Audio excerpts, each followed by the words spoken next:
Well, hi everyone. This is Rex Saldana again, along with, Mark Stevens. and we're here for another Eurythmics podcast. Before we get into the details of what this podcast is all about, we want to talk about the big news that was just announced, which was Eurythmics have received their now second nomination for the U.S. Rock and Roll Hall of Fame.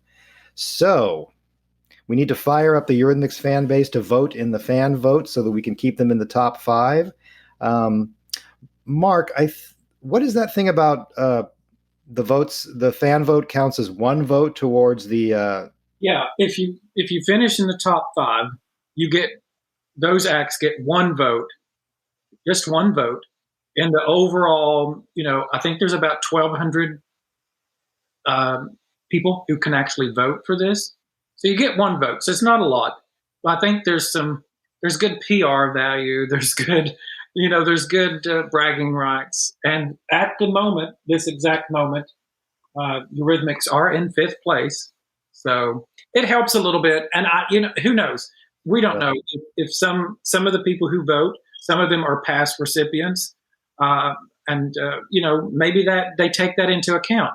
If all things are equal, well, these fans really want this. And so, we don't know. So, you might as well go for it, and right. And like you mentioned in some of your postings, doing this can show the record label that there's interest for possible future releases of things.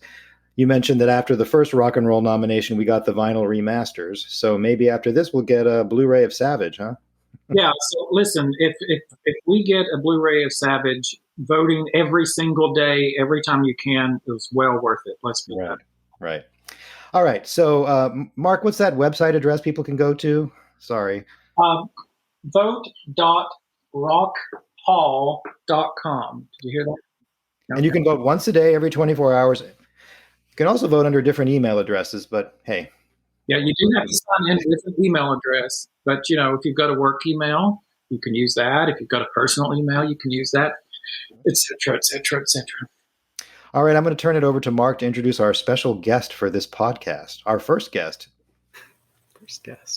Well, it is the first time that we've actually had, this is our fifth podcast, the first time we've had a special guest. We've been alluding to this from the beginning that people did not just have to listen to me and to Rex forever, that we wanted to bring other fans in and other folks to be part of the podcast.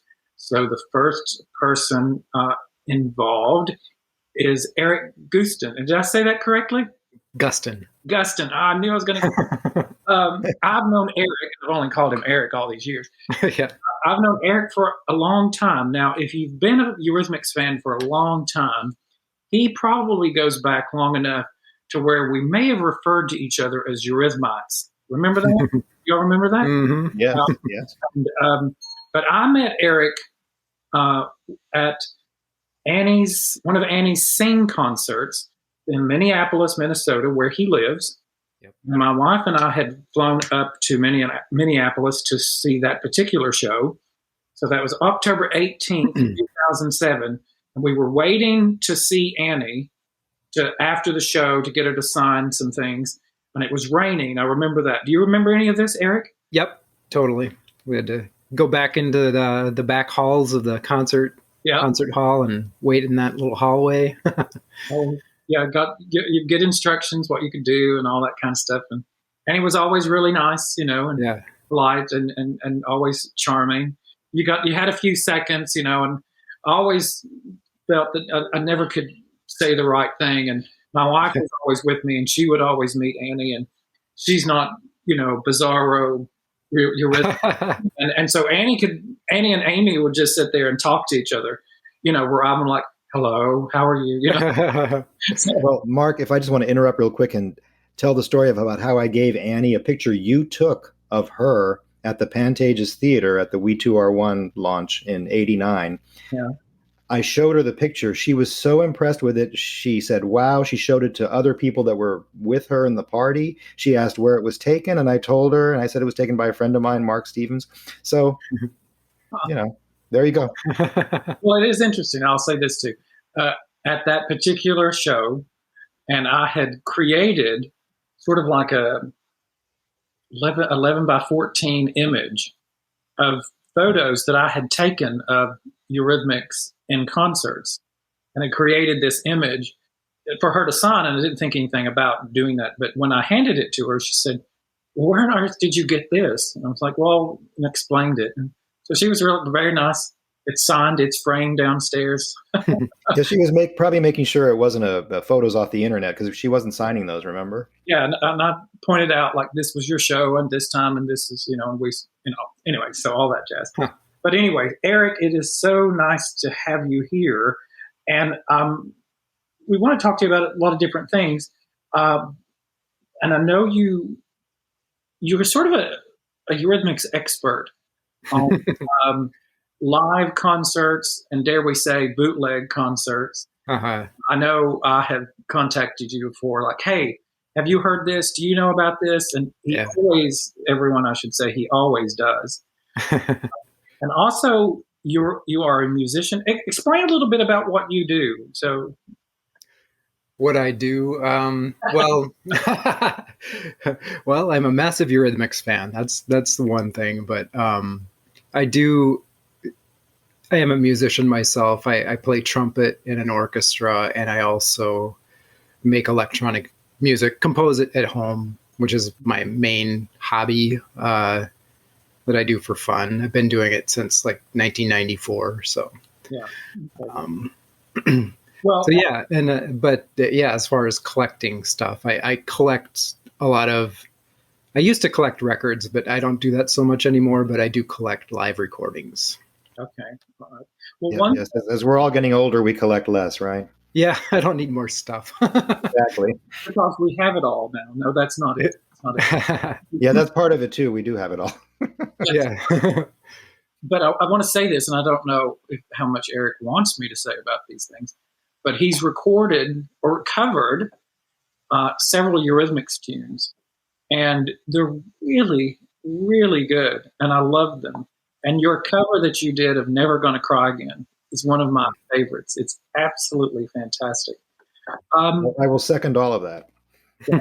So, and I went to SoundCloud earlier, and you have so many songs on there. Yeah. I know there was one from 2020. Truthfully, Eric, I had no idea, because I have some of your original recordings that I've downloaded over the years, or you've sent me. But for some reason, I didn't know about most of these, and so I haven't even got to listen to them all. But you do a great job. And if you haven't heard, it's okay. Can we give your yes? Tell us how people can hear you. Yeah, you can go to soundcloud.com/egusto, EGUSTO. Yes, and do not, if you search for his full name, you're going to find other people. So you have to use eGusto, right? Yeah. Okay. But anyway, you tell us a little bit about that you've recorded some of the covers and what that was like and why you did that. I don't. And can people download those? No, I have tried to upload them before, but I've gotten notices that to take them down. So unfortunately, they're not available. But really, most of them have been born out of just experimenting on my own with the music, and then I'll sing some words along with this music. So I sing Eurythmics lyrics to my own compositions, because the covers are not necessarily very faithful to Eurythmics. Yeah, they're sort of reinterpretations. So, but they do borrow heavily from, some of the arrangements and vocal styles and things like that of Eurythmics. Aren't those the best kind of, when you do something different with the song and not the same old thing as what the artist has already done? Yeah, if you just try to do a copy, I've found that I've tried to do copies and they're never any good. So it's better to just try something new and do a new interpretation. Yeah. Even listening to those, sometimes I got a sense that that your interpretation, that there were things about Annie live that came through that I really liked about some of them. But so we've never. Anyway, it's all really well done, and just always been, a fan of your music since you've sent it to me over the years. But so we decided that when we would have a Eurythmics fan on, we were going to ask four simple questions. And so again, you're the first fan that we've had on with us. So I'm going to ask you four questions and to get you to answer those. Okay. Okay. What's your favorite Eurythmics song?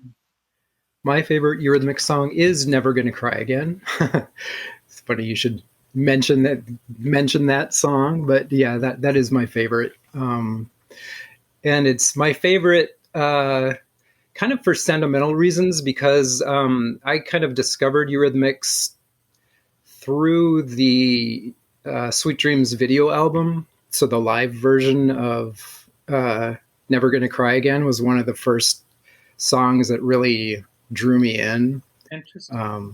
So, and the album version I like, but it's really the live versions that are really special to me. They've done so many different interpretations of it. I tried to count how many versions I had. One time it was like 30 some recordings of it. So oh, wow. I will say really quickly that I think it's a pity that they did not keep that in their set list over the years. Yeah. It is such an incredibly great song live, and I totally agree with you on that. Yeah, agreed. What's your favorite Eurythmics album?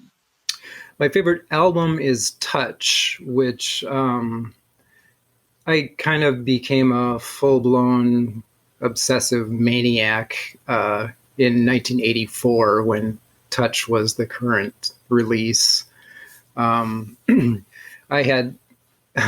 There used to be a record store in the town I lived in where you could rent records. So I asked my older brother to rent Touch for me because I wasn't old enough.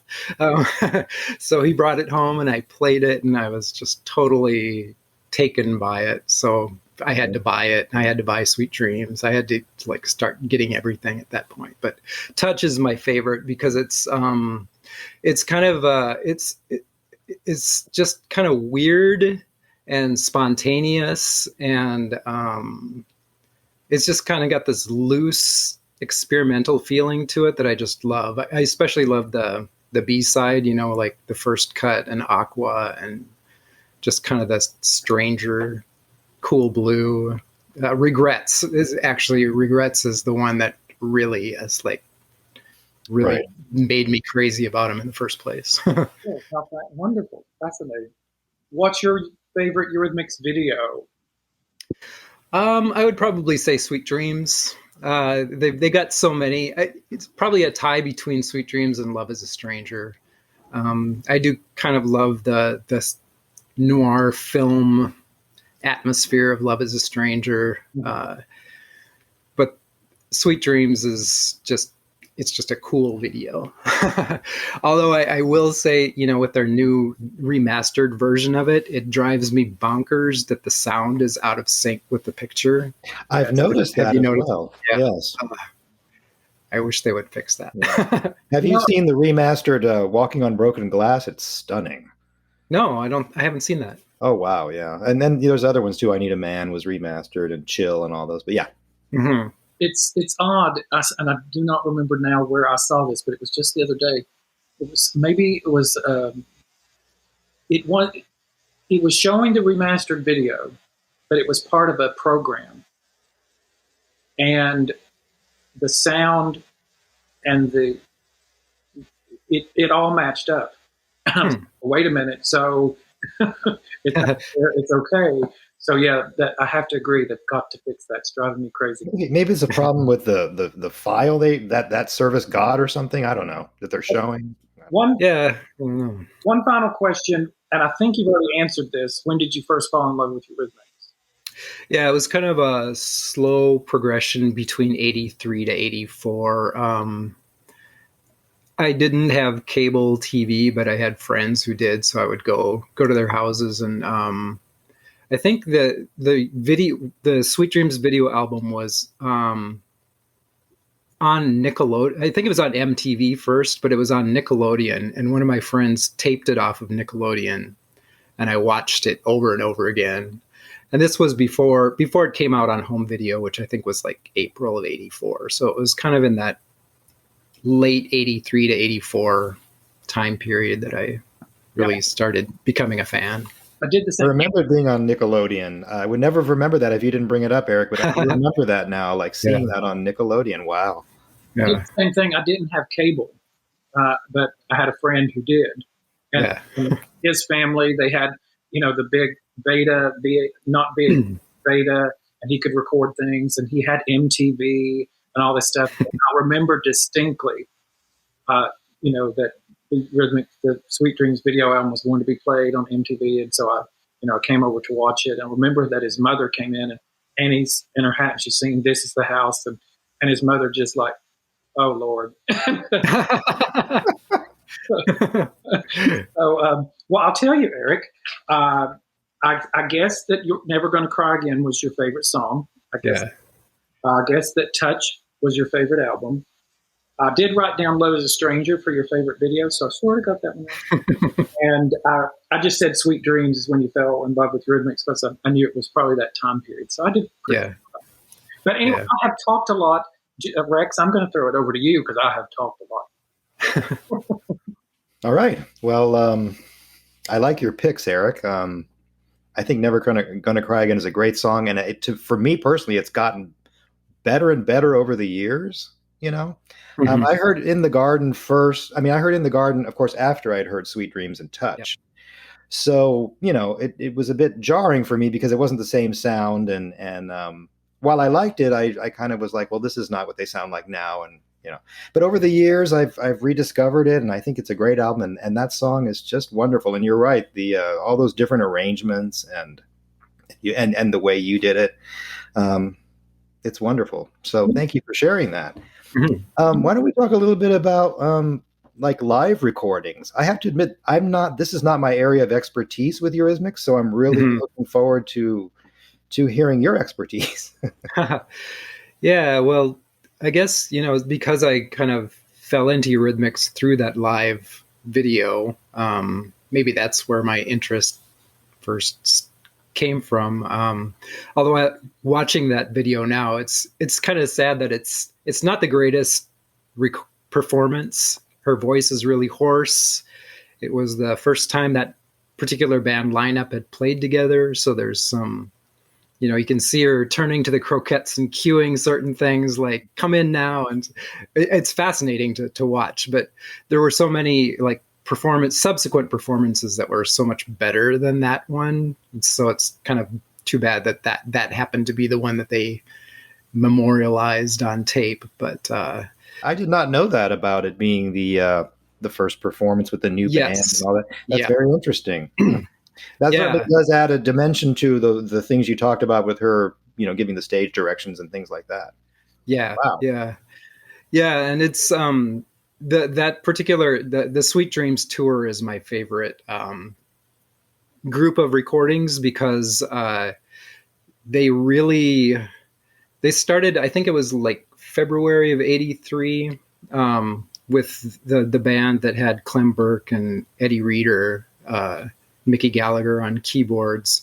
So it was a smaller group, a lot rough around the edges.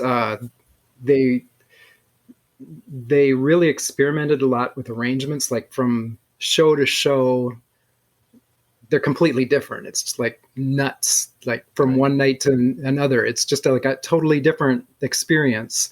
So that kind of thing fascinates me because it's like, oh, wow, they did this on this night, and then it was different on this night. And then what's with this trippy space echo this night? And it was like, well, and you're a musician, so you have that kind of viewpoint. You like how they play with things, how they change things around. Do you think that's what led a lot of fans to want to seek out all those specific different recordings from that time period? The fact that they were all so varied? That's my driving factor, because those performances are just they're really energetic. Even though they are kind of rough, they've got this just incredible drive to them. Mm-hmm. The sound is kind of dark and sinister, which I like. It's unpolished. In later years, she took her vocal, she had her vocal issues and refined her voice with vocal lessons and stuff. So, but back then she was using her voice the wrong, quote unquote, wrong way, which is actually very exciting to listen to because she was not holding back, screaming and, all sorts of vocalizations and really crazy stuff. Is that why you think sometimes, when you hear her in concert, her register seems to be a little deeper than it is on an album?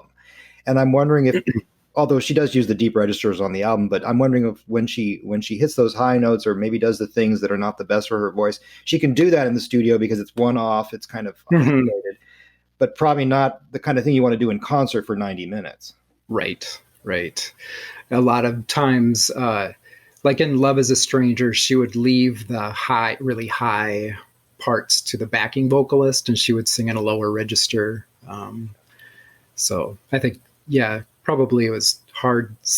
Those songs are hard to sing, the range of them and just the duration of a whole concert singing those songs has got to be. You're not the first musician I've heard say that their songs are hard to sing and perform.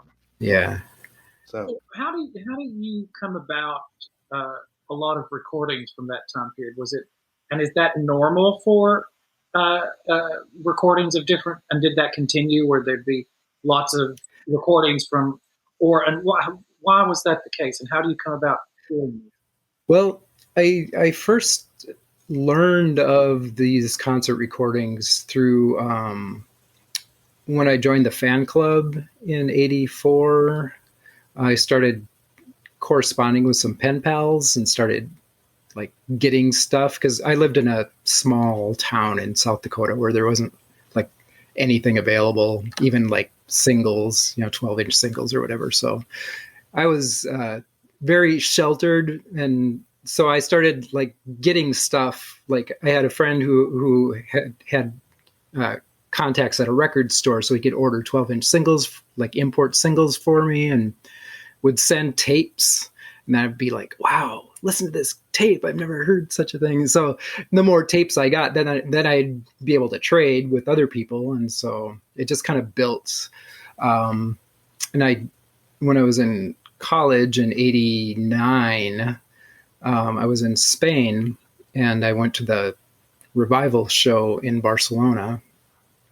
And I met someone there who had some tapes and I had my stuff with me. So we traded. And so I got some more. And then I went to London after that and I met some other people and they had some stuff. So it just kind of like built up over the years. And then once the internet came along, you can find stuff. You don't even have to trade. You can just go download it now. So, right. I was thinking some of our younger listeners, if we have any, might have to be explained what a pen pal is. Oh, a pen pal, pen pal tapes, Yeah, tapes. I hope that does. I was calling on my phone, and guess what my ringtone was? So I hope that. I think that's very appropriate, Mark. But shouldn't we just say for just a moment how important the Eurythmics fan club was to a lot of us, and Eric just making the point, that we did meet a lot of people through literally mailing them a letter because they would list people who would want to be a pen pal. And I met so many people who, again, I was very much like you, Eric. I grew up in a very small town in Tennessee, and I had no concept. The first time I saw a 12-inch was Who's That Girl in a department store, and I had no clue what it was other than I got to have this. But, so many people did send me live recordings and some of the rare songs before I really had the concept of recording. So it was an important thing for a young fan. And we were all young then. Yep. Oh, we were so young. I have to admit that I didn't join the fan club until post-Revenge. Only because I kept thinking, oh, I'm too old to join a fan club. Here I'm 19 years old, right? So that's a big regret that I didn't join sooner. But well, anyway, yeah. I like it that you're telling everyone you're the oldest one on this. Just saying. Am I really? Oh my God. No, don't worry about it. But what about the Touch Tour? What are your thoughts on that? And do you have shows? The Sweet Dreams Tour, I totally agree that lots of things going on and lots of different sounds. Touch Tour, a little bit different, but still fairly experimental. But talk to us about Touch Tour. Yeah, so the Touch Tour, again, the band grew a little bit larger. It shared some of the same personnel as the latter Sweet Dreams Tour, with the Croquettes and Dean Garcia on bass. They added a horn player, like a trumpet and saxophone. So it was like a larger lineup. They did.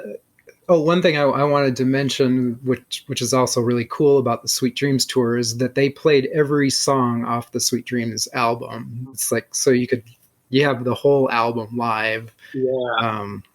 Which never happened with any of the other albums. Like, not even in. No. Yeah, you're right.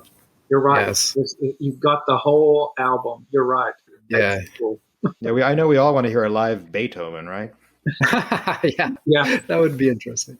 Eric, you could probably do a good reworking of that, I bet. I couldn't do her voice though. That's the thing, I'd love to, but so on Touch, what were some of the songs that struck out, that was sort of different, that stuck out rather, that were different, that weren't every night songs? Well, they did switch up the set list over the course of the tour, because they started in the UK and went to Europe, Australia, US, Japan, back to North America. So over the whole course of things, it stayed pretty consistent, but they started out playing, let's see, what were the differences? Like, I think they played This City Never Sleeps for most of the tour, but then when they came back to North America after Japan, they dropped that and they added Heard It Through the Grapevine, and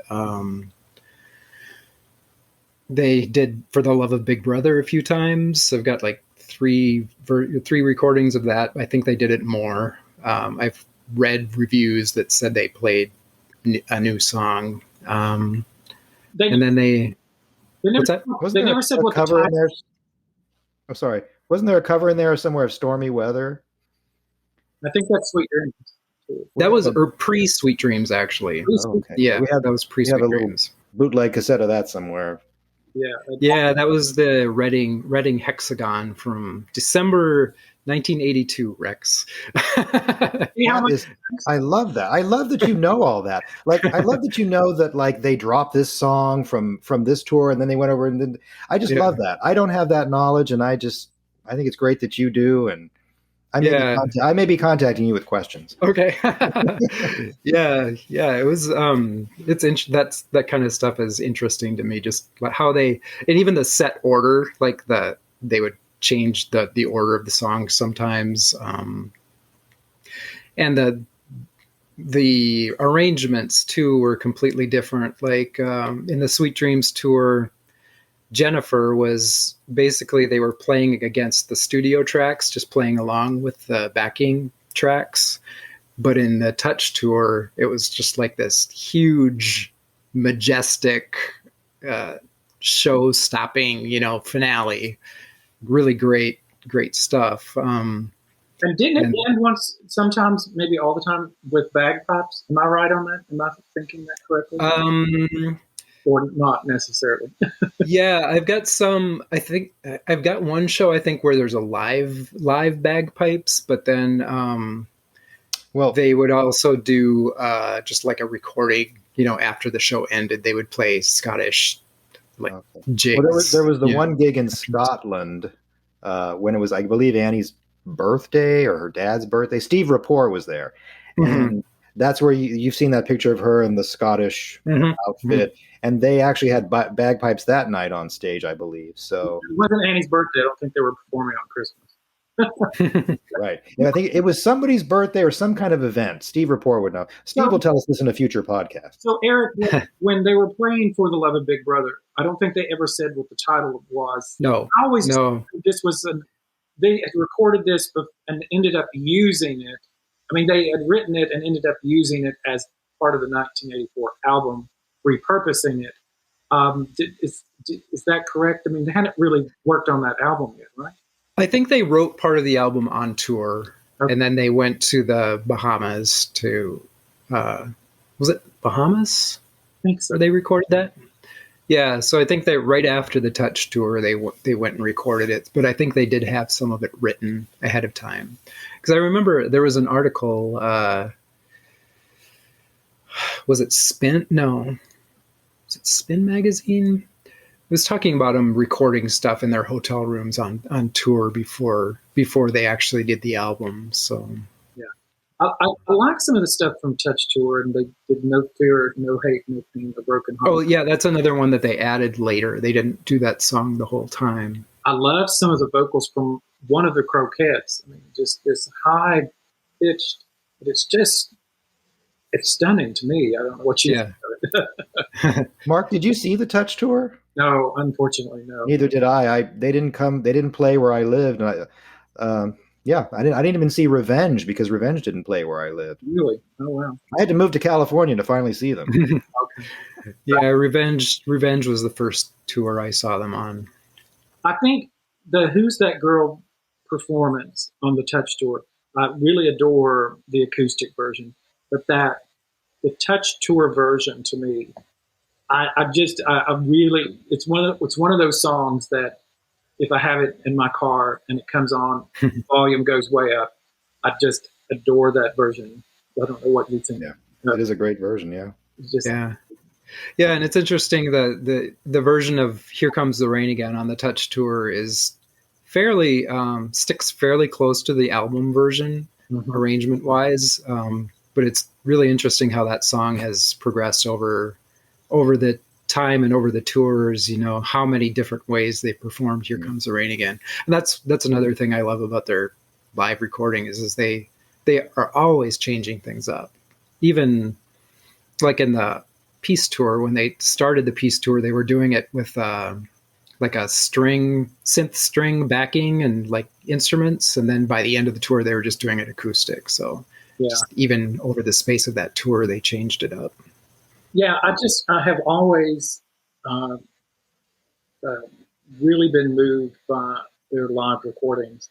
There are always people, and they'll say, I don't like the recordings, or I don't like the songs live. I don't like them. They change them up, and that's that's the thing that always fascinated me about it. Yeah, how different time they could do it on each different tour, or how they would do it. You don't get a lot of that. And there was a review for the album Eurythmics Live, the CD. It came out in 91, was it 93? 93. One of the reviewers said, "Well, they don't really change it up much. It's pretty much along the lines." And I think a lot of times when it was the album that they were promoting with, they would do the songs fairly traditional, and then they'd mix up all the older ones and stuff. And that album, because it was chronological, for the most part, it went along the lines of those, more sticking to the album version. It's different, sort of, not entirely, but I think, in one sense, they missed out a lot on it because there were so many great, different versions of Missionary Man on the Revival tour. To me, is the version of Missionary Man, that great sort of gospel style and all that. Yeah. So, do you I know you got this interest for the early music. So, but Revenge Tour, Revival Tour, Peace Tour, you like those as well?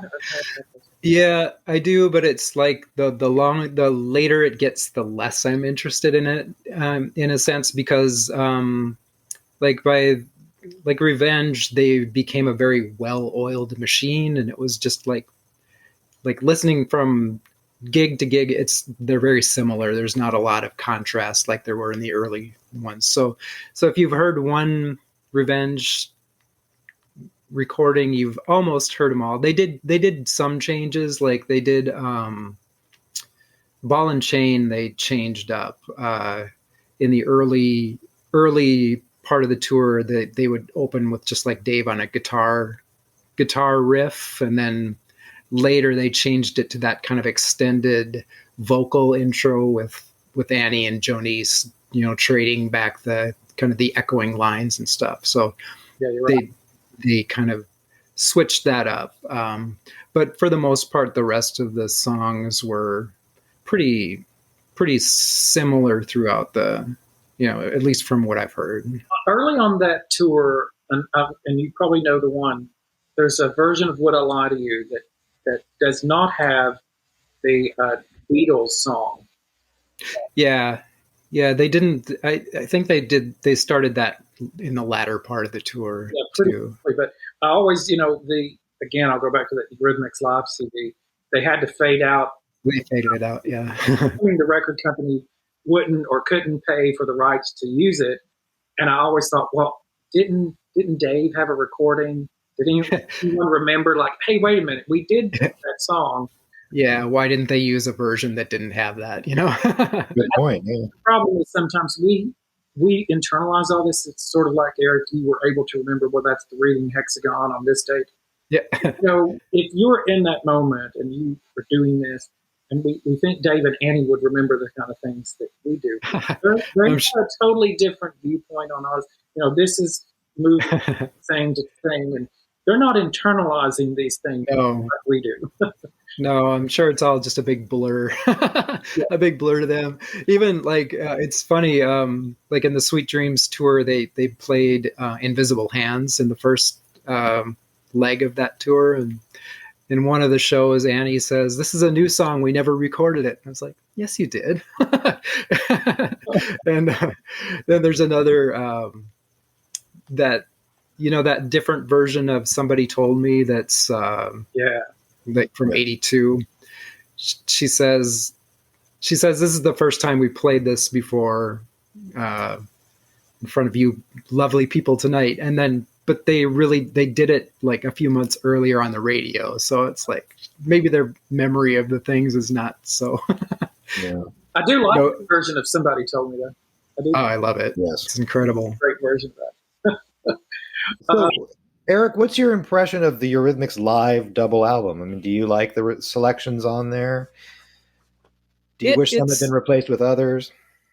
Yeah, I mean, it's great to have the soundboard recordings, the good quality recordings. But, through my collecting and stuff, I've heard maybe better performances in other shows, but, maybe they couldn't find a good quality recording. But overall, I think it's a good, record of their tours and things. Yeah. It could be a 10 disc set, in my opinion. Why don't they give us vinyl? Yeah. Yeah, I wish they would have included some more tracks, because there are a lot of things that got left off. Yeah, I would have loved to have seen some more of the early tracks. And again, I think it went back, they were trying to encapsulate, several years into that, and that, so they had to, get in a lot on that.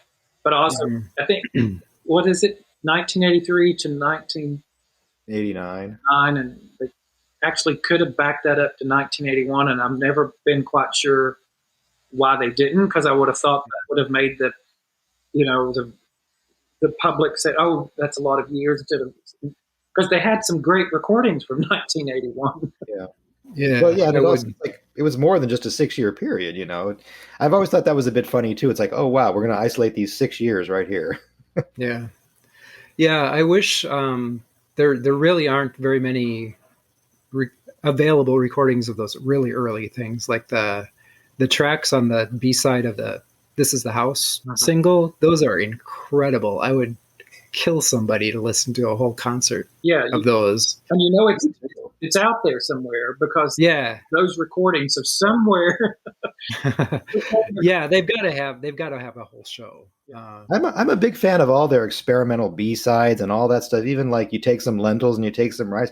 I love all that stuff. It's so avant-garde and cool. And you know, I've played it for so many people over the years, and they're like, "You like that?" And it's like, well, yeah, I do like that. That's my favorite stuff. Yeah, me too. I mean, that's kind of what sealed the deal for me. You know, was that, you know, all this and then that too. You know. Yeah, like those early, like the "Step on the Beast" and "Home Is Where the Heart Is." "Let's Just Close Our Eyes" is incredible. I love that track. I was just listening yesterday to "Let's Just Close Our Eyes." My God, that's a great song. Yeah, and even those B-sides from "We Two Are One," you know, like "Rich Girl" and "Precious," and what was the other one? Something about evil. See No Evil. See No Evil. Yeah, I mean, you know, those were a little more polished B-sides, but still B-sides, and fun. I just love all that experimenting. Well, and you know, that's what they were doing so much with "In the Garden" and "Sweet Dreams" and creating all these things. So, you know, you did get a lot of different versions, because that's exactly what they were doing. You know, and they didn't have all these obligations at that point. You know, they didn't have interviews to do. They didn't have photo shoots to do. They were just creating, and you know, the point being, there's a lot of stuff somewhere in Dave's house or his basement or wherever. You know, all this stuff exists somewhere, and I'm pretty sure all of us would happily buy all of that if any of that if those pieces were released. For sure. Well, did Dave tease us about a year ago with that Savage kind of snippet of some outtake from the Savage album? Remember, he played a brief file of it, which you could download apparently. And so, you know, the stuff is out there. I think they just have to collect it and remaster it. And I feel that we as fans will get our due. We're going to have to wait probably a little bit, but we'll get our due. Yeah, you know, they said at the time that "Sweet Dreams" came out that they picked those tracks out from like 40 songs. You know, they picked out the album songs from that. So where are all those songs? You know? Does that song "Beautiful Armadillo"? Right? Yeah, it's out there. Has anybody ever heard it? No, not. I haven't. I don't know. No, I haven't. Yeah. So I keep hoping that they're going to do. Do you think they'll do something for the 40th anniversary of "Sweet Dreams," or do we have to wait till 50 years? We're hoping. If they get into the Rock and Roll Hall of Fame, well then, yeah, that would be perfect timing. You know, a lot of people have done over the years on an anniversary. Cyndi Lauper did it. Aha's done it. Lots of other that they've done a live concert of the whole specific album that's the anniversary. So I'd love to go back and get the "Sweet Dreams" album played again. You know, that would be incredible just to have that happen. But you know, you do hope that something happens for the 40th anniversary. I mean, let's take, for example, Shakespeare's Sister, who just released a single of "Stay" for its anniversary and sold out. Only 1,000 copies, sold out with, I don't know, in a few minutes. You know, surely, and I love Shakespeare's Sister, but surely there is a market to do that same sort of thing with one of the most iconic pop songs in history. Surely someone at Sony is thinking, we need to do something next year for the 40th anniversary of "Sweet Dreams Are Made of This." Maybe we should start sending some emails to Sony just to kind of get the ball moving. You are working on this, right? You are doing. So, Eric, tell us more about your maybe favorite recordings that you've not got to talk about. Let's see. Favorite recordings. So my favorite version of I Love You Like a Ball and Chain is the Rock im Park concert from Germany in 2000. That version is kick ass. It's just incredible. Yeah. It's really sad that they did that brief like festival tour of just the two of them and like backing tracks, and then Annie hurt her back, and they canceled the rest of it.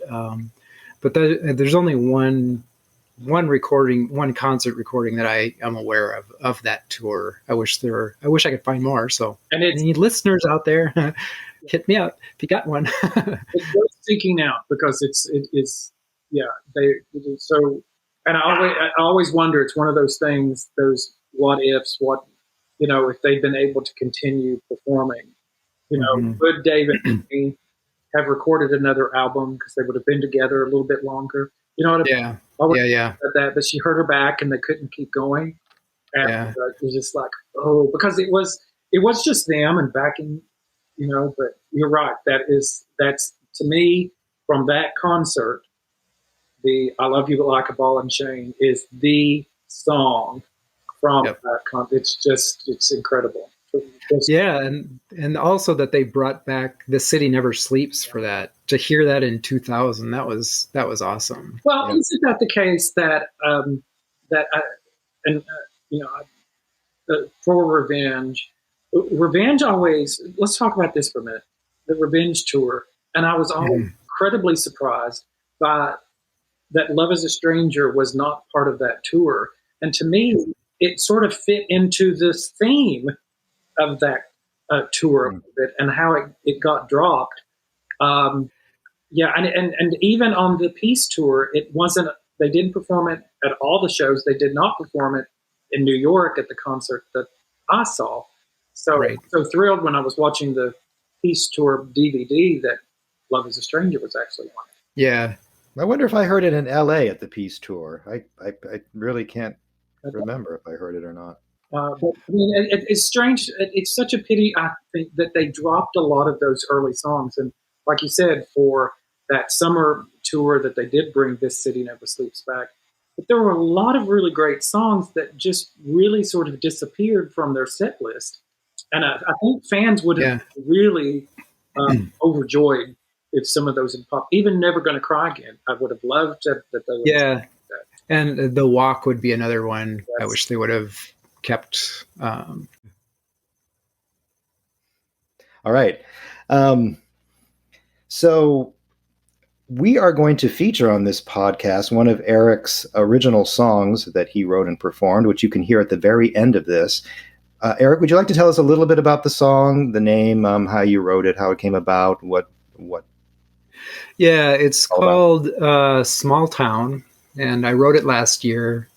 I was just reading some old journals that I kept when I was a younger person and living in a small town, and I was kind of an angsty young man, so I was always wanting to feeling like I didn't really fit in where I was living, and so the song kind of captures those feelings, like you're someplace, you want to get out.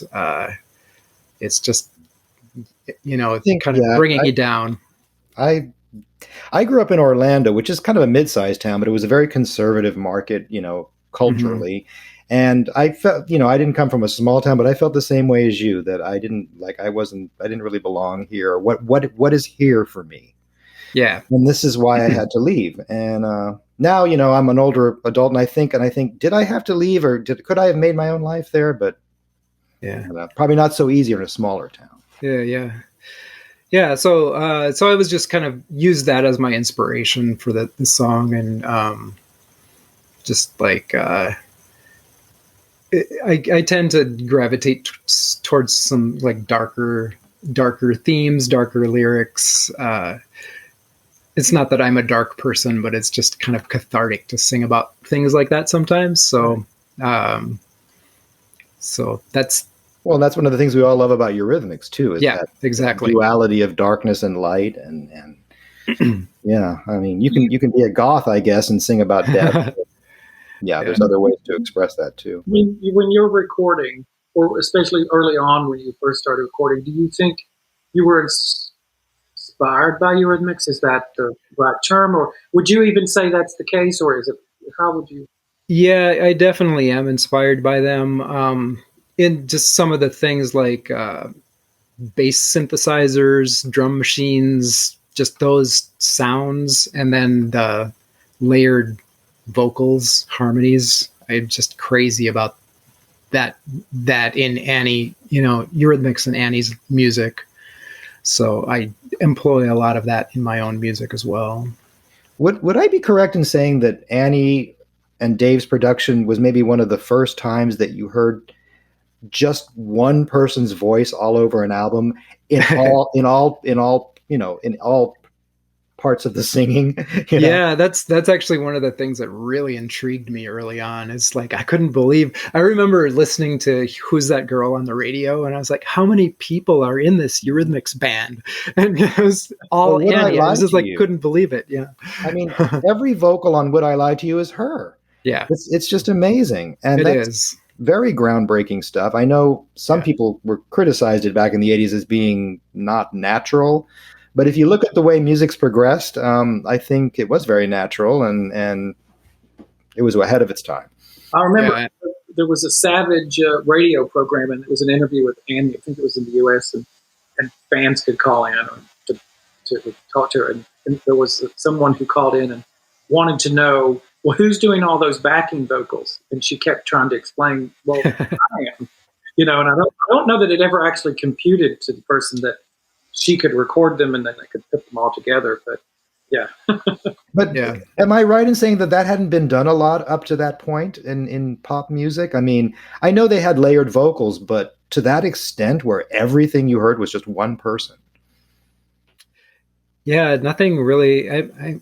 I'm sure there's probably other examples, but none spring to mind as much as Eurythmics did it. I mean, it's totally, everything is Annie, you were very much aware of that in the day, listening to it. It was like, wow, everything is her. And you think about how they did it and how they put it together and how they isolated each track and put it in. And it's fascinating to me. Yeah. And then Sweet Dreams was recorded on an 8-track. Yeah. So to do that on an 8-track is amazing because, obviously you've only got 8 tracks to work with. So if you've got 20 vocals, like there probably are on the walk, there's probably more than that. She just had to record several tracks, then they would bump them together, record more and bump them together. And you can't make a mistake because you're just going to mess them all up, and mess the whole thing up. So it's just incredible to me how they did that. That was the experimentation at the time that really set them apart. Yeah. And thank goodness they had to have that innovation. And I don't think we would have gotten what we did. I don't, what they were doing was so, they had to do it. That's how, that's what was going to happen. And it's really well. So. Mm-hmm. Well, Mark, I'm going to let you kind of close out the podcast because I know you and Eric are good friends and all that. So I'll let you. Well, I'm thrilled that Eric was our first official guest. And like I said, I've only met Eric once, but unless we did meet very briefly at the concert in LA. And I'm sorry, I don't remember because, as you said, we both were probably jet lagged at that time. But, you were very helpful to me over the years. And as you said, a lot of us were to each other, like, in collecting or just hearing things that we hadn't heard. And I've always appreciated that. And I've appreciated your music that you've created. Again, I said, I didn't realize even that you had it as much as you did until I was sort of looking earlier. But, it's always been great to keep up with you on social media and that kind of thing. So glad that you took part in this. Yeah, it was fun. Thank you for having me. And the conversation flowed very well, just like it does with Mark and myself. And it's just, I think it's great. We had a great conversation, and I appreciate you sharing your insights and your love of all the live recordings. Like I said, you have a really great body of knowledge about that. That's not my area. So any questions I have, you'll be hearing from me. Yeah, we could do 10 hours on all that Eric knows about the live recordings. I think we the surface a little bit. So Dave Stewart, if you're listening at any point, and you need a refresher course on what you may have recorded over the years, would be your man. Oh, and Eric, didn't you tour the church and meet Dave? Yes. That's something I wanted to talk about. Let's just talk about that for like maybe 30 seconds. Okay. What year was that, and how did that happen? And so that was in 1998 when the Sli-Fi album came out, and a friend of mine who had been my friend from a pen pal fan club days, she won a contest. I don't remember what the contest was exactly, but somehow she won it, and the prize was a trip to London to spend a day at the church with Dave. And she invited me to go along because we were, Eurythmics pen pals from back in the day. So we went. It was Halloween day in 1998. So the church was all decorated with jack-o'-lanterns and cobwebs and stuff. He showed us around, showed us the keyboard that Sweet Dreams was done on, played Here Comes the Rain Again for us on the guitar. He sat us down on a couch and played us the then unreleased TVP cover songs. Wow. One of which has not been released yet that we got to hear. They did Everlasting Love was the other one that's... So when those appeared on the albums, were they pretty much the same versions you had heard, or had they been polished up or something? Nope, they were the same. Interesting. Wow. Yeah. So you've heard a song we all haven't. Good for you. Once. Well, that was cool. I love that. A great story. Well, I guess we'll wrap up the podcast. Mark, I'll let you kind of segue us out here. Well, remember into the song. Rock and Roll Hall of Fame. Go vote. Absolutely. Yes. Vote. And vote every day. And Eric, tell us the song that we're going to hear. You all will be able to hear it. We'll finish the podcast and then we're going to add the song at the very end. It's called Smalltown by Eric Gustin. All right. All right. Thank you for joining us, and stay tuned for the song right after this. Thanks, guys. Bye, everyone. Thank you, Eric. Small life in a small town,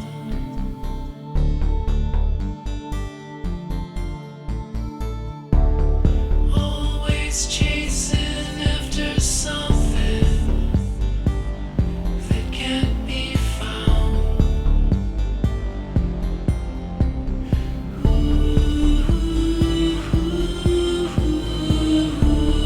Feeling down, down, down again. This feeling doesn't end.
was for